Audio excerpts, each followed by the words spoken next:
咁嚟到第三條視頻去拆解嗰一連串嘅動作。咁今次我想講一講啦，呢個拍掌。當我哋打完之後，一個拍掌打出去。好啦，我想講咩咧？呢個拍掌究竟拍落去嘅位置係應該係拍尖啊、拍中啊，定係拍低？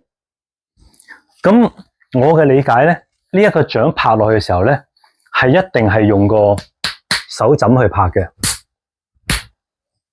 原因就係話，如果你用個手尖去拍嘅時候咧，係同用個手中間拍嘅一樣，佢個力係唔係好大嘅啫，亦甚至乎咧係有咬親隻手嗰個危險喺度。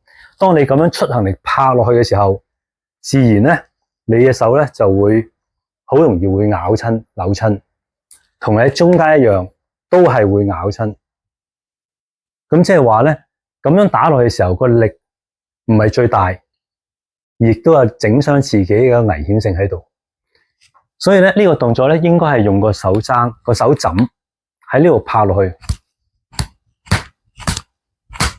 咁呢個力先至係最大。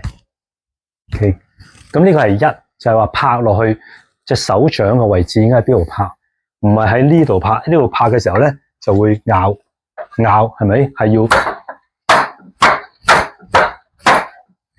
第二咧，就係話呢個掌拍出去嘅時候係咁樣推落去啊，定係點樣咧？嗱，呢個就係我學詠春我理解嘅短勁。個短勁嘅意思咧，就係去到發力，而唔係一早嘅時候就已經發個力出去拱出去。因為咁樣打嘅時候咧，就係用緊你嘅手臂力，就咁樣打出去。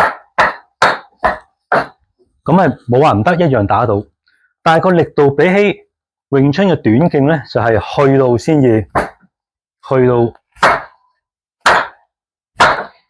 咁樣先至可以喺好短嘅距離咧，都可以發到個力喺度。